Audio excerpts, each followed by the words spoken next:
please be seated. Counsel, please present your opening argument. Your Honor, the plaintiff brought this case to the court because the prosecution charged the defendant with the two-part offense.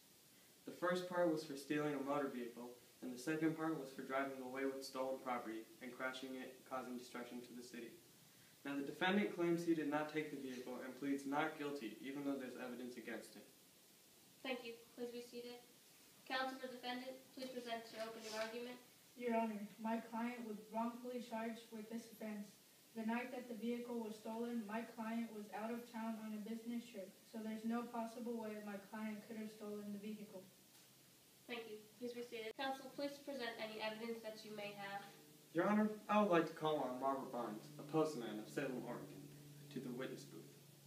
Mr. Barnes saw the defendant driving the stolen car and also saw Mr. Smith crash the car into a fire hydrant. Mr. Barnes also saw Mr. Smith fleeing the scene after the crash.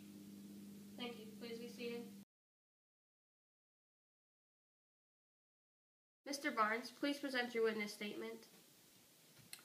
Your Honor, at 11:30 exactly, I was walking my dog and I saw Mr. John Smith hitting the car to this fire hydrant. And when I went closer, my dog was very upset. He was trying to break his leash, and I checked the time because I was going to go and call 911, but on my iPhone, when I looked at it, it was exactly 11:30. So I seen Mr. John Smith after he hit the car to this fire hydrant, he ran. Counsel for the defendant, please present your evidence. Your Honor, I have the invitation of the business trip for Mr. Smith. Additionally, I also have a printout from the hotel used by Smith's company that proved John Smith used a room that night.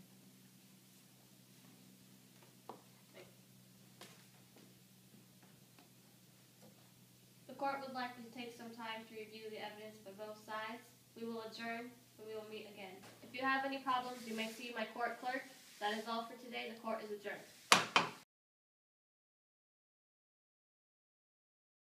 Okay. What would you look at?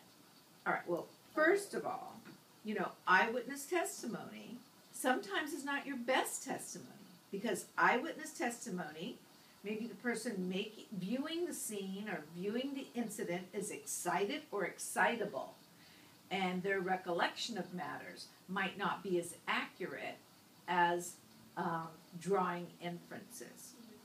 So maybe they were excited when they saw a crash, or maybe they were in the house. Where were they immediately prior to observing the car crash? They were on the sidewalk. They were walking on the sidewalk and saw him crash to the fire hydrant. Were they almost hit? No. Were they across the street? Right. So these are the considerations. How excited or excitable was the circumstance in which that observation was made under? And it might affect the ability of the person who's making those perceptions. It might affect their clarity and their recollection of the facts as they remember them. Now, direct evidence, that's eyewitness evidence. Direct evidence is what we classically think of as the best evidence.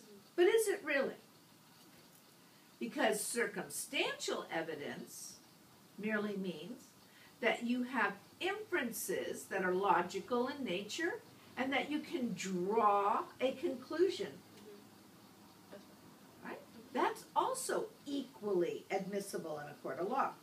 So what you'll often hear is you'll hear in this instance, you'll hear people say, well, that's only circumstantial evidence. It's not direct evidence.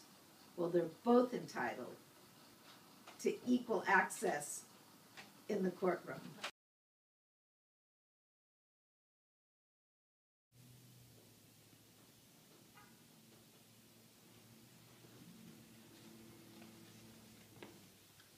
Thank you. Please be seated.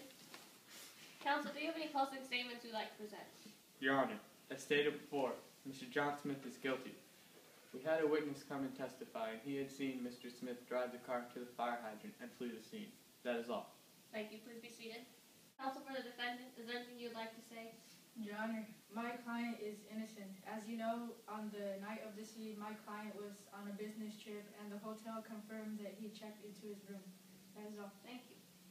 Based on all of the evidence given by both sides, I have decided that John Smith will be charged 1 year in jail, and he will have to pay $15,000 to the city of Salem in Oregon. That is all for today. The court is adjourned.